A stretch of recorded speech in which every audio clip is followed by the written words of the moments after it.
ஜோதி தனிப்பெருங்கருணை அருட்பெருஞ்சோதி எல்லாம் செயல்கூடும் என் அருட்பெருஞ்சோதி மீது ஆணை. கிரகப்பிரவேசம் மற்றும் சுத்த சன்மார்க்கிகள் அனைவரும் வீடு கிரகப்பிரவேசம் பண்ணுறது, மற்றபடி எந்த காரியங்கள் செய்தாலும் அவர்களிடத்தில் பசும்பால் அப்படிங்கிற அந்த பாலை சேர்க்க வேண்டாம் என்று பணிவோடு வேண்டிக் கொள்கிறேன். ஏனெனில் அந்த பசும்பால் அந்த மிருகத்துடைய இரத்தத்தை முறித்து வருது. அந்த ஊன் முறித்து தான் அந்த வெள்ளை ரத்தம் அது. அப்போ ஒரு சுத்த சன்மார்க்க நிலையில் நாம் எல்லோரும் சேர்ந்து ஒருமையுடன் வழிபடும் பொழுது அங்கே அந்த அந்த அணையாத அடுப்பினில் சுத்த சன்மார்க்க முறைப்படி எம்பெருமான் எனக்கு ஓதாது உணர்த்தியபடி இது போன்றுதான் செய்து வைப்பேன். அடியவன் பல இடங்களில் இதுபோன்று கிரகப்பிரவேசம் என்னும் திறப்பு விழாக்களை செய்திருக்கின்றோம். அங்கே அவர்கள் பசும்பால் என்று மாட்டுப்பாலை காய்ச்சினாங்கன்னா அந்த இடத்துக்கு அடியவன் போக மாட்டேன், அங்கே நான் வரமாட்டேன்னு என்னை விட்டுடுங்கோன்னு விடுவேன். காரணம் என்னென்னா, எல்லாமே சுத்த சன்மார்க்கமும் இருக்க வேண்டும். ஒருமையுடன் எனது திருமலரடி நினைக்கின்ற உத்தமர்தம் உறவு வேண்டும். அந்த ஒருமையோடு இருக்கும் பொழுது தான் அந்த அருட்பெருஞ்சோதி இந்த ஊனிலும் உயிரிலும் உடலிலும் ஆன்மாவிலும் நீக்கமர நிறைந்து நான் செய்வனையெல்லாம் தான் செய்து எமக்கு வான்பதம் அளிக்க வாய்த்த நல்ல நட்பாக அவர்கள் நமக்கு செய்வித்தருள்கின்றார்கள். எனவே இந்த அமுதப்பால் என்பது ஒரு மிகப்பெரிய ஒரு கஷ்டமெல்லாம் இல்லை. நம்ம வந்திருக்கக்கூடிய அடியார்களுக்கு தகுந்தவாறு ஒரு 10 தேங்காயை உடைத்து கொள்வது, அதை பக்குவமாக திருவுறது, திருவி மிக்சியில் விட்டு அடித்து இல்லை கையாலேயே ஒரு வெந்நீரை ஊற்றி அந்த பாலை பிசைஞ்சு எடுத்து பாலாக எடுத்துடுறது, வடிகட்டி போட்டு வடிகட்டி எடுத்துட்டு அந்த பாலை அடுப்பில் வச்சு புது அடுப்பில் வச்சு ஏற்றி அதில் என்னென்ன கலக்கிறதுன்னு சொல்கிறேன், ஞாபகம் வைத்துக் கொள்ளுங்கள். அதாவது பாலுக்கு தகுந்தவாறு அளவை கூட்டிக்கலாம். பைத்தம்பருப்பு வறுத்தது,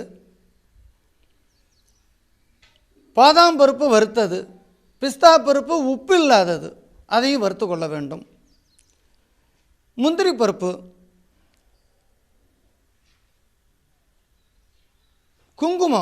குங்குமப்பூ அவைகள்லாம் வறுக்கக்கூடாது. குங்குமப்பூ, சாரைப்பருப்பு, இந்த பருப்பு வகைகளை வறுத்து அவைகளெல்லாம் பொடி செய்து அளவுக்கு தகுந்தவாறு ஒரு ஜாதிக்காய், கொஞ்சம் ஏலக்காய் இவைகளெல்லாம் பொடி செய்து வைத்து கொள்ள வேண்டும். இந்த பால் கொஞ்சம் நன்கு சூடேறிய பிறகு இவைகளெல்லாம் கொட்டி அதில் கிண்டிடணும். கிண்டிட்டு அதை மறுபடியும் நல்ல கரண்டி போட்டு கிண்டி கொண்டே இருந்தீர்களே ஆனால் அது நல்லா பொங்கி வழியும். இந்த முத்துலட்சுமி தாயார் அவர்கள், எங்கள் பொங்குமா, நாங்கள் பால் காய்ச்சணும், எங்கள் வீடு கிரகப்பிரவேசம் பண்ணுறோமே, அதுக்கு பால் காய்ச்சணுமே, பழைய நிலை, அறியாத நிலை. அப்போ சொன்னேன், கவலைப்பட வேண்டாம், நீங்கள் ஒருமையுடன் சன்மார்க்கியாக இருந்தால் அந்த பால் பொங்கும் அப்படின்னு. அதே போல் அந்த பால் மளமளமளவென்று பொங்கி நிறைய பொங்கி வலிமான்னாங்க. பொங்கி வலிஞ்சுது பொங்கி வலிஞ்சுது. அப்போது நாட்டு சர்க்கரை அதோட கலந்து நல்லா கொஞ்சம் கொதிக்க விட்டு பொங்கின பிறகு இறங்கி கொண்டாந்து பெருமானிடம் வச்சிடணும். அதை வச்சிட்டிங்கன்னா அதுதான் அமுதப்பால். இப்போ நீங்கள்லாம் சாப்பிட்ருப்பீங்களே, அந்த பால் என்னமா இருந்தது? இல்லை, சுவை என்னமா இருந்ததுன்னு, அற்புதமான சுவையாக இருக்கும். அதனால் அந்த மாதிரி இறைவனுடைய அருட்பெரும் செயலும் அந்த பாலில் கலந்துருக்கும். ஏன்னா சாதாரணமாக நீங்கள் ஒரு சர்க்கரை பொங்கலை வீட்டில் கிண்டி இறைவனுக்கு படைக்காமல் இதை போய் என்னத்தை சாமிக்கு படைக்கிறது, நம்ம இந்த காலை டிஃபனுக்கு இதை செஞ்சேன், இந்த சாப்பிடு அப்படின்னு கொடுத்தீங்கன்னா அதற்கு ஒரு டேஸ்ட் இருக்கும்.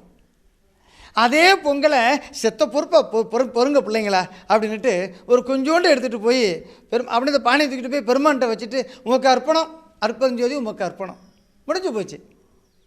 அதை சாப்பிட்டு பாருங்க. இது ஏகாந்தமான ஒரு சுவையை தரும். அதை சாப்பிட்ட உடனேயே உடலெல்லாம் ஒளிநெறி பெறும். ஏன்னா அருட்பறையும் ஜோதி கலந்தது அல்லவா, அந்த அமுதம் கலந்தது அல்லவா. அதனால் நீங்கள் எல்லோரும் யார் யார் வீடு கட்டி சன்மார்க்கிகள் குடி போகிறாங்களோ அவர்களெல்லாம் மாட்டுப்பாலை காய்ச்சாதீங்க. அது பாவச் செயல், அது வேண்டியதில்லை. அது இரத்தம், அது ஊன், மிருகத்துடைய ஊன். அதை செய்யாதீங்க. அப்போ ஒரு சுத்த சன்மார்க்கி உங்கள் இல்லத்துக்கு வரும்பொழுது அவர்களுக்கு இந்த பாலை கொடுத்து பாருங்கள். இதனுடைய பேரின்பத்தை அவர்கள் குடிச்சிட்டு அடாடாடாடா இன்பமாக இருக்குதே, ருசியாக இருக்குதே, இது எப்படி செஞ்சீங்க அப்படிங்கும் பொழுது அந்த அகமானது மகிழும், அந்த ஆழ்மனம் இன்பம் அடையும். அப்போ ஒரே கல்லில் 2 மாங்காய். வீடு கிரகப்பிரவேசம் பண்ணினவர்கள் வந்தவர்களெல்லாம் அந்த பாலை குடித்த மாத்திரத்துக்கு அடாடா இவ்வளோ அருமையாக இருக்கே, இது என்ன பால் செய்தீர்கள், இது எப்படி நல்லா இருக்கே நல்லா இருக்கே நல்லா இருக்கேன்னு சொல்லும் பொழுது அந்த ஆழ்மனத்திலிருந்து சபையென துல்மனம், ஆழ்மனம் துல்மனம் உள்மனம், சபையென துல்மன தான் அமர்ந்தியமைக்கே அபயமளித்ததோர் அற்பெருஞ்சோதி. உங்களுக்கு அந்த ஆழ்மனத்தில் அந்த உள்மனத்தில் இருந்தே பெருமான் உங்களுக்கு அபயம் தந்து விடுறார்கள். அந்த பாலை குடித்த மாத்திரத்துக்கு, ஒரு கப்பு பால் குடித்த மாத்திரத்துக்கு எவ்வளோ ஒரு பேரின்பம் கிடைக்கிது பாருங்கள். ஆனால் அவர்கள் புறத்தில் இருந்து கொண்டு நான் பால் காய்ச்சிறேன்னு சொல்லி புறச்செயல் செய்து வீணான வேதியர்களை கொண்டு, விபரம் புரியாத வேதியர்களை கொண்டு அவர்கள் வேள்விகள் பல செய்து எது செய்தாலும் அது வெற்றி பெறாது. இது சத்தியமாக சொல்லுகின்றோம். ஆனால் ஒரு சாதாரண ஒரு சுத்த நிலையில் உள்ள ஒரு அருட்பெருஞ்சோதி சன்மார்க்கியை கொண்டு வந்து எப்பா இதை செஞ்சு வச்சுட்டு போப்பான்னா, அங்கே அவருக்கு சன்மார்க்கி என்று தான் அறியாதவர்களாக இருந்தாலும் அருட்பெருஞ்சோதி சொன்ன வாயாலே அவர்கள் அந்த காரியங்களை செய்யும் பொழுது அங்கே இறைவன் சத்தியமாய் உங்களுக்கு கைவிடாது எல்லாமே செய்து வைப்பார்கள். இது பெருமான் மீது ஆணை. ஏன்னா அவ்வளவும் எனக்கு ஓதாது உணர்த்தப்பட்டதும் இறைவன் என்னுள் இருப்பதும். ஏன்னா அதற்கு முன்னாலே அருட்பெருஞ்சோதி எங்கே இருக்கார் என்று புறத்தில் தான் வேண்டிக் கொண்டு இருப்பேன். அப்போ எனக்கு எதுவுமே சித்தி ஆகலை, எனக்கு இன்பம் முறலை. ஆனால் அந்த அருட்பெருஞ்சோதியை அப்போ தான் சொன்னேன், அது எனக்கு கொஞ்சம் அறியாமை வயது, சொற்ப அறிவு இருந்த காலம்.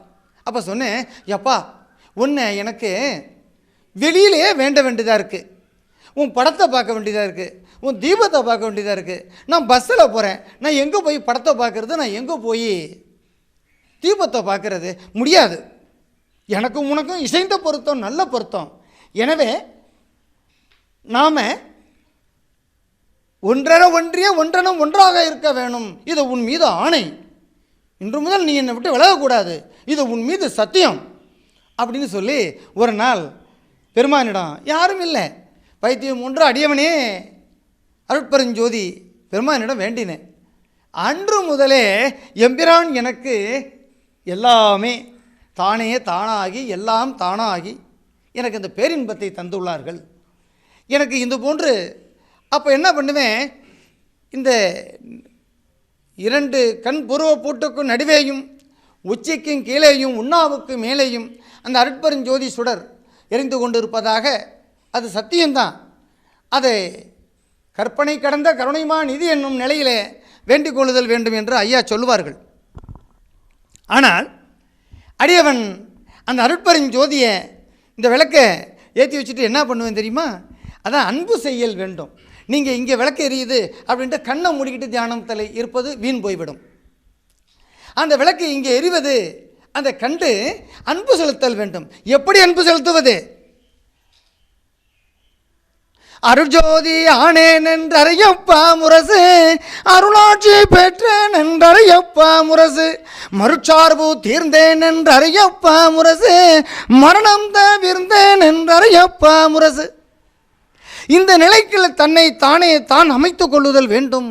முதல் தன்னை தான் உணர்தல் வேண்டும். தன்னுள் இருக்கக்கூடிய யாமும் எம் உணர்வும், யாமுன்னா அருட்பெருஞ்சோதியர். நான் அருட்ஜோதி ஆயிட்டேங்கிறாரு. அவரை போய் வள்ளலார்னு சொல்கிறது, அவரை போய் ராமலிங்கம்னு சொல்கிறது, அவர் அருட்பிரகாச வள்ளலாருங்கிறது அது தெரியாதவர்களுக்கு, முதற்படியில் உள்ளவர்களுக்கு அது தன்னை அகத்தும் புறத்தும் புணர்ந்த நம் அருட்ஜோதியருக்கு அது அழகல்ல. நானே நீ, நீயே நான், என்னுள் நீயும் உன்னுள் நானும், அந்த நிலையில் நம்ம இருக்கிறோம். அதனால் நான் இச்சையற்ற நிலைக்கு ஆட்படுத்தி கொண்டேன். அதனால் தாங்கள் நீங்கள் அடியவன் எங்கெங்கு இருந்துயிர் ஏது வேண்டினாலும் அதை நீங்கள் எனக்கு ஜெயப்படுத்தணும், இது உன் மீது ஆணை என்று சத்தியம் செய்துதான் எம்பெருமானிடம் சகல நிலைகளையும் பெற்றுக்கொண்டேன். இது சத்தியம். அதனால தான் அருட்பெருஞ்சோதி அப்படின்னு தன்னா போகிறோம். அதனால தான் இவர்களுக்கு சொல்லிக் கொடுத்தேன். அந்த தீபம் ஏற்றிருக்கிறேன், அதன் உள்ளே தைப்பூச சத்திய ஜோதியை ஃபோட்டோ எடுத்து பின்னாடி கொண்டாந்து வைங்கன்னு. நீங்கள் பார்த்தீங்களா? அப்போ நீங்கள் அந்த உரிமையோடு இது அது எண்ணாத இயலுடைய அதுவாக நீங்கள் அந்த தீபத்தை போய் வணங்கும் பொழுது, நல்ல மண்டியிட்டு வணங்கும் பொழுது உங்களுடைய சிரசு அதில் தெரியும். எஞ்சான் உடம்புக்கு சிரசே பிரதானம். சித்து பிளஸ் சம்பரம், சிதம்பரம், சித்து வேலை செய்யக்கூடிய இடம் திருச்சிற்றம்பலம். உரத்திடை பந்தித்து ஒரு திரள் ஆயிட, அந்த உரத்திடை பந்திக்கப்பட்டு ஒரு திரளாகி மணியாகி ஜோதிமணியாக இந்த இடத்தில் வீற்றிருக்கும். அது என்ன ஆகும்? அந்த ஆன்ம ஒளியில் கலந்துரும். அதுதான் சமகதி. அப்போ அது மணி. அதற்கு பேர் தான் அடிப்பக்கம் 6 பட்டைகளாக இருக்கும், மேலே முப்பட்டையாக இருக்கும். சண்முகம்னு சொல்கிறது. அப்புறம் என்னமோ சொல்கிறது 6 முகம், 6 பட்டைய 6 முகம்ங்கிறது இதுதான். ஆனால் எல்லோரும் கருங்கல்லால் செய்யப்பட்ட சிலையை போய் அங்கேயே வணங்கி அதனிடம் காசை கொடு, பணத்தை கொடுன்னு வேண்டுவான். எனக்கு மரணமில்லா பெருவாழ்வை கொடுன்னு அவன் கேட்கறது இல்லை. அப்போ இந்த தெய்வத்தை புறத்திலிருந்து வணங்கும் பொழுது அதற்கு என்ன நிலையோ அதுதான் கிடைக்கும். எனவே அருட்பெருஞ்சோதியை அகத்தினுள்ளே தன்னுள்ளே வணங்கி அந்த அடியவன் செய்த அந்த ஒரு இதை சொல்கிறேன் உங்களுக்கு. அதுக்குள்ளே தீபம் எரிவதாக எனக்கு யாரும் சொல்லிக் கொடுக்கலைங்க. இப்போ அடியவனாலும் யான் பெற்ற இன்பம் பெருக இவ்வையகம் என்கிற ஒரு நிலையில் உங்களுக்கெல்லாம் சொல்லிக் கொடுக்குறேன். இந்த பாவி ஏன்னா அவ்வளோ பாவம் செய்தவனோ என்னமோ தெரியலை, எனக்கு யாரும் சொல்லிக் கொடுக்க இல்லை, மனித வடிவில் யாரும் வரவில்லை. அதனால் எனக்கு அதிக கோபமும் அதிகமான தாக்கமும் அதிகமானது. எப்பா நான் எனக்கு வெளியிலலாம் உன்னை வச்சு கும்பிட முடியாது, நீ என்னுடைய நெற்றிக்குள்ளே இருக்கிற. அப்போ அந்த மாதிரி ஒரு பேரின்பத்தை உண்டு பண்ண உடனேயே எனக்கு தவறுகள் கொஞ்சம் கொஞ்சமாக குறைந்து வந்து கொண்டே இருந்தது. பொய் என்னும் துன்பம் கொஞ்சம் கொஞ்சமாகவே குறைஞ்சிக்கிட்டு இருந்துச்சு. பொய்விடச் செய்தான் என்று ஊது சங்கே, என் பூசை பழித்ததென்று ஊது சங்கே. அப்போ தான் என்னுடைய பூசைகள்லாம் பழிச்சுது. அப்போ என்ன பண்ணுவேன், அந்த உள்ளே இருக்கக்கூடிய அந்த ஜோதி இப்போ ஏற்றி வச்சுருக்கோம்ல, அந்த ஜோதி இதுக்குள்ளே எரிவதாக கற்பனையாக எண்ணிக்கொண்டு அந்த ஜோதி மீது என்ன பண்ணுவேன், அப்படியே பார்ப்பேன். அப்படி பார்த்து கொண்டு அடாடா என்ன அழகாக எரியுது, என்ன ஜோதியாக இருக்குது, என்ன வெளிச்சமாக இருக்குது, அப்படி நின்று எரியுதே இப்படின்னு சொல்லி அதை கற்பனையாக ஆராதித்து கொண்டிருப்பேன். அப்படி ஆராதித்ததுனால என்ன ஆயிடுச்சு, அது சில காலம் என்னடா அந்த பையன் இப்படிலாம் செய்கிறானேன்னு நினச்சி நம்ம அருட்பெருஞ்சோதியர் எனக்கு உள்ளது உரைத்தார். கவலையின்றி எனக்கு எந்த நேரம் அருட்பெருஞ்சோதி அப்படின்னு சொல்லிட்டனாலும் எனக்கு உடலெல்லாம் அந்த உணர்வு வந்துடும். யாமும் எம் உணர்வும், யாம்னா அருட்பெருஞ்சோதி, எம் உணர்வுனா தன்னுள் இறங்கக்கூடிய ஒரு ஆற்றல், அதை உணர்வு, அந்த உணர்ச்சியை கண்டுபிடிச்சிக்கணும் நாம். அதற்காகத்தான் இந்த இறைவனை நாம் வெளியில் வச்சு வணங்கக்கூடாது. அப்போ நீங்கள் கேட்கலாம், இப்போ இவ்வளோ தூரம் கொண்டு வச்சு விளக்கேற்றினீங்களே, இதுக்கு என்ன அர்த்தம் அப்படின்னு. ஏன்னா அருட்பெருஞ்சோதியார் எனக்கு சொல்லிக் கொடுத்தத உங்களுக்கும் சொல்லிக் கொடுத்துருக்கேன். இது தீப சாட்சியாய் நிறைந்தருளும் சகஜ வாழ்வு இது. அப்போது எல்லோரும் என்ன பண்ணுவாங்க, சாமி அறைன்னு சொல்லி ஒரு அறையை வச்சு, இந்த கூட சாமியார் வச்சுருக்கு பாருங்க, அதை தகர்த்து தள்ளினோம், தூக்கி ஏறி குப்பையில் அந்த அறையை வை நடு ஹாலில். அப்போ என்ன ஆகும், போகும்போதும் வரும்பொழுதும் அந்த ஜோதி கண்ணில் துண்டுப்படும். அப்போ போகும்பொழுதும் வரும்பொழுதும் இந்த ஜோதி சுடர் விட்டு எரியுதான், இல்லை இன்னும் கொஞ்சம் கொஞ்சம் மங்கி போயிருக்கே, இன்னும் கொஞ்சம் மேலே கறி தட்டுதே. அப்போ பார்க்க தோணும், அது உடனே சரி பண்ண தோணும். அப்போ கரண்ட் ஆஃப் ஆகிட்டு ஜோதி வெளிச்சம் இருக்கும், நமக்கு இராப்பகல் அற்ற இடமா இருக்கும். அப்போ இந்த பேரின்பம் கிடைச்சிருது நமக்கு இந்த வீட்டில். இல்லக விளக்கது இருள் கெடுப்பது, சொல்லக விளக்கது ஜோதி உள்ளதா?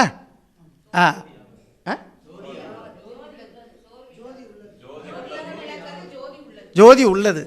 ஆமாம். அப்போ அந்த ஜோதியை இப்போ எனக்குள்ள அப்படி தான் வணங்குவேன். இதை கண்டு கண்டு கண்டு பேரின்பம். அப்புறம் என்ன ஆகிட்டு, எனக்கு இயற்கையாகவே இந்த இடத்துல ஒரு லாலாடம்னு சொல்கிறது, அது டிக் டிக் டிக் டிக் டிக்னு அடிச்சுக்கிட்டே இருக்கும். அப்போ சந்தோஷமாக இருக்கும். அதை பார்க்கும் பொழுது அந்த ஜோதியை பார்த்து பார்த்து பார்த்து இன்புறுவேன். அதுவாகவே ஆகணும் அப்படின்னு ஒரு எண்ணம் பண்ணிவிடுவேன். அப்போ அதுவாகவே ஆகும் பொழுது இந்த கால் கீழே தண்டாது. ஏன்னா அந்த பெரின்ப நிலை, அந்த அருட்செயல் உடம்பில் ஏறிடும் பொழுது என் கால் கீழே தண்டுச்சுன்னா இதில் உள்ள இழுத்துப்படும். அதற்காக தான் அடியவன் எந்த நேரமும் தைப்பூச தினத்திலையும் சரி, மாத பூசத்திலையும் சரி, அடியவன் அந்த ஆணி தரித்து கொண்டே இறைவனை வணங்கிட்டு இருப்பேன்.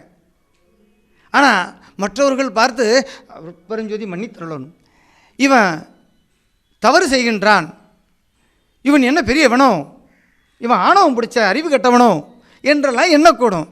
செருப்பு போட்டுக்கிட்டு சாமி கும்பிடுறான் அப்படின்னு. செருப்புங்கிறது என்னது, நமக்கு ஒரு பாதுகாப்பான ஒரு பொருள் அது.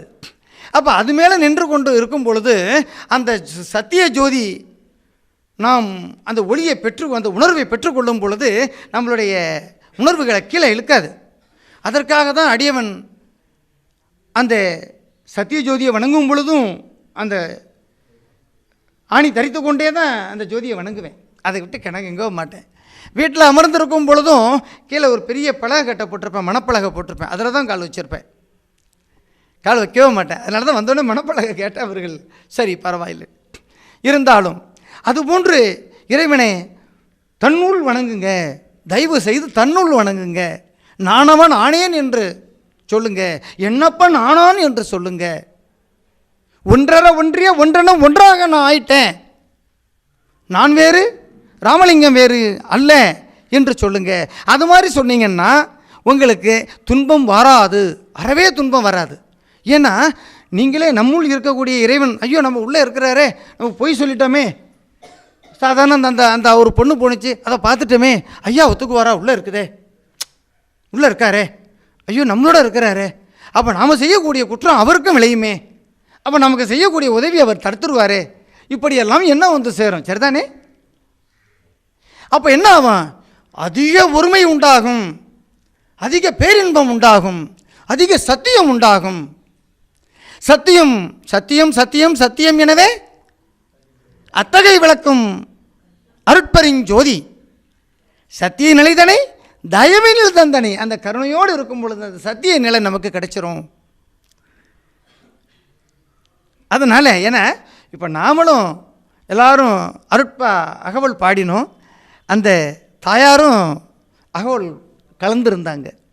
ஆனால் அவர்களுடைய எண்ணம் எல்லாம் அந்த ஆழ்ந்த சிந்தனை, பெருமானே என்று தன்னை அறியாது தன்னை மதியாது அந்த திருச்சிற்றம்பலத்தை அந்த ஒளிக்குள் ஒளி கடந்து சும்மா இருக்கும் சுகத்தில் இருந்தார்கள் அவர்கள். அது எனக்கு பேரின்பமாக இருந்தது, சந்தோஷமாக இருந்தது. அதனால் அதுபோல் நீங்களும் அது போன்று வரணும். இப்படியெல்லாம் சுத்த சன்மார்க்க நிலையை பெறணும். சுத்த சன்மார்க்க நிலையை நாம் பெற பெற பெற பெற நமக்கு உற்றார் உறவினர், அண்ணன் தம்பி, மாமன் மச்சான், மாமனார் மாமியார் இவர்கள் செய்வதை விட கோடி கோடி கோடி பங்கு அதிகமாக கிடைக்கிது. எனக்கும் கிடைக்கிது, இன்னும் நிறைய சன்மார்க்கிகளுக்கும் கிடைச்சிக்கிட்டே இருக்கு. நான் கண்ணால் பார்த்துருக்கிறேன். ஏன்னா அந்த சுத்த சன்மார்க்கிகளுக்கு இறைவனே அருட்சக்கரம் அதில் பொருத்தி விடுகிறார்கள், எல்லாம் போகும். அதுபோல் எனக்கு இந்த வாட்டி தைப்பூசத்துக்கு போயிருந்தேன். அப்போ அந்த தைப்பூசத்துக்கு போயிருக்கும் பொழுது எப்பொழுதும் வணங்கிட்டு இருப்பேன், கொஞ்சம் வச்சிருப்பேன். பெருமானே, இந்த பரவழி அதனை பரம்பரை வழியில் அராவர வகுத்த அருட்பெருஞ்சோதி என்று என்னைக்கு அந்நிலை ஏற்படுமோ அப்படின்னு கேட்பேன். இறைவன்கிட்ட ராமலிங்க பெருமான் இன்னும் அருட்பெருஞ்சோதிக்கிட்ட ஒன்றே ஒன்று தான் கேட்டிருக்கேன் அவர்கிட்ட. வேறு எதுவும் எனக்கு கேட்குறதுக்கு இல்லை. எல்லாமே அவர் செஞ்சிட்ருக்காருங்க, எல்லாமே அவர் பண்ணிக்கிட்டு இருக்கிறாரு, எல்லாமே எனக்கு கொடுத்துட்ருக்கிறாரு. அதனால் எதுவும் கேட்குறதுக்கு இல்லை. ஒன்றே ஒன்று மட்டும் கேட்டிருக்கிறேன். உங்களுக்கு அப்புறம் யார் போனான்னு சொல்லி இந்த மனித சமுதாயம் நாயை விட கேவலமாக நம்ப மாட்டேங்கிறாருங்க. அதனால் நான் இருப்பது சத்தியம் என்றால், நான் உன்னை வணங்கினது உண்மையானால், நீ என்னுள் இருப்பது சத்தியமானால், நான் உன்னுள் இருப்பது உண்மை என்றால் என்ன ஒரு பல பேர் அறிய அந்த ஜோதியாக்கு. ஏன்னா குவளையத்தார் அதிசயிக்க என்னுள் எழுந்தருளி வருதல் வேண்டும். அந்த சத்தியத்தில் வாழ்ந்து கொண்டு இருக்கிறேன். ஏன்னா இது எனக்காக இல்லைங்க. இப்போ அடியவன் திடீர்னு இங்கே அந்த ஜோதி ஆகும் பொழுது நீங்கள்லாம் கொண்டாந்து எனக்கு வைர கிரீடம் பொத்த போகிறீங்களோ, இல்லை பெரிய பெரிய ஆடைகள் கொண்டாந்து எனக்கு சுத்த போகிறீங்களோ, இல்லை 4 பங்களாக்களை என் வீட்டுக்கு கொண்டாந்து என் பிள்ளைங்களுக்கு எழுதி வைக்க போகிறீங்களோ? இல்லை. சன்மார்க்கத்துக்கு ஒரு மாபெரும் அருட்சுடராக விளங்குதல் வேண்டும். அப்பா, அந்த சொற்பொழிவு பண்ணான், சத்தியமாகவே செஞ்சான், சத்தியமாகவே சத்திய ஜோதி ஆயிட்டான்டா அப்படின்னு சொல்லி அடுத்தடுத்த வரக்கூடிய சன்மார்க்கிகளும் சுத்த சன்மார்க்கிகளும் குழந்தைகளும் எல்லோரும் அது மாதிரி வரணும். அதனால தான் அடியவன் அந்நிலையை மேற்கொண்டு அதிலேயே வாழ்ந்து கொண்டு இதுவரையிலும் இருக்கின்றோம். ஏன்னா இப்போ நீங்களும் உட்காந்துருக்கிறீங்க, அடிவன் இருக்கிறோம். கிட்டத்தட்ட அந்த ஃபேனுங்கன்னு ஒன்றும் ஓடலை. இப்போ நீங்கள் எல்லோரும் ஒவ்வொரு கப்பு பால் சாப்பிட்ருக்கீங்க, அமுத பால் சாப்பிட்ருக்கீங்க. அவர்கள் கவித்து கொள்ள வைக்கிறார்கள். ஏன்னா அடிவன் சாப்பிடுவதில்லை, எனக்கு எல்லாம் ஊற்றெடுத்து ஓடி நிரம்புது எனக்கு. அதனால் அந்த பேரின்பம் இப்போ கூட அது போயிட்டு தான் இருக்குது. அந்த இன்பத்தில் இருக்கும்பொழுது எனக்கு இது மாங்காய் பால் இருக்கையில் இந்த தேங்காய் பால் எனக்கு எதற்கடி குதம்பாய் என்று சொன்னார்கள். அதுபோல் எனக்கு. அதனால் இந்த காலையில் எழுந்து அந்த முகம் கை கால் கொஞ்சம் வெந்நீர் போட்டு கழுவிட்டு வருவேன், அவ்வளோதான். இதே சாதாரணமாக அந்த மாதிரி குளிக்காமல் கொள்ளா வந்தால் என்ன நாற்றம் நாரும். அதற்கு காரணம் மனம்தான். மனமது செம்மையானால் மந்திரமும் ஜபிக்க வேண்டான்னு அந்த மனதை நீங்கள் அருட்பெருஞ்சோதி அந்த சுழிமுனையில் வைத்து பேரின்பத்தை அடைய விரும்பினீர்களே ஆனால் உங்கள் உடம்பு நாராது. ஏன்? உடலெல்லாம் ஒளி நெறி பெற்றுக்கொண்டே வரும், அந்த பேரின்பம் ஊற்றெடுத்து ஓடும். அப்போ எல்லோருக்கும் அந்த மாதிரி இருக்கலாம். இப்போ ஃப்ரான்ஸ்லேருந்து வந்திருந்தார்கள் தேவன் ஐயா என்று ஒரு 2 பேர் எங்கள் வீட்டில் தங்கியிருந்தாங்க. ஒரு 4 நாள் வரையிலும் தங்கியிருந்தாங்க. அவர்கள்லாம் அடியவனுடைய சொற்பொழிவை யூடியூப்பில் நிறைய பார்த்து உள்ளவங்க. அவர்கள் இலங்கையைச் சேர்ந்தவர்கள். இந்த இந்தியா மக்கள், இந்திய அரசு அவர்களுக்கு துணை நிற்கவில்லை என்ற ஒரு காரணத்தினாலே அவர்கள் பிரான்ஸில் போய் குடியேறி, நான் இனிமேல் இந்தியாவில் அடியெடுத்து வைக்க மாட்டேன் அப்படின்னு சொல்லி வைராக்கியத்தோடு இருந்தவங்க. அவர்கள் இந்த சொற்பொழிவை பார்த்துருக்குறாங்க. பார்த்துட்டு கிட்டத்தட்ட இவ்வளவோ பேர் அங்கே இந்த சொற்பொழிவை தான் பயன்படுத்தி கொண்டு அவர், நான் இந்தியா போயே ஆகணும், அந்த அருட்ஜோதி ரங்கநாதன்கிறவரை பார்த்துட்டு தைப்பூசத்தையும் பார்த்துட்டு வர வேண்டும் என்கிற ஒரு பெரிய பேராசையின் காரணமாக 3 வருடத்துக்கு முன்னாடியே வந்து விட்டார்கள். வந்து ஆனந்தமாக அவர் வந்து பெருமானே ஜோதி தரிசனம், கருவறை தரிசனம் எல்லாமே கண்டார்கள். அப்புறம் பார்த்துட்டு எல்லாம் போயிட்டாங்க.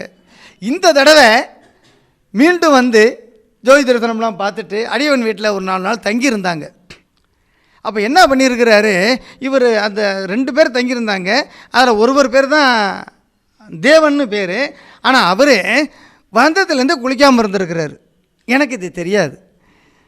அன்றைக்கி சரி நான் கிளம்பிட்டேன். உடனே ஒரு செகண்டாக கிளம்பிட்டேங்கிறாரு. என்ன கிளம்பிட்டேங்கிறீங்க, என்ன இப்படி வர்றீங்க? ஐயா நான் இங்கே வந்ததுலேருந்து குளிக்கலை ஐயா. ஏன்யா குளிக்கலை? உங்களுடைய சொற்பொழிவை கண்டேன், 1 வாரம் ஆகுது, என் மேலே நார்தான்னு பாருங்க. நாரலை, அதுக்கு வயசு 67 68 தெரியல.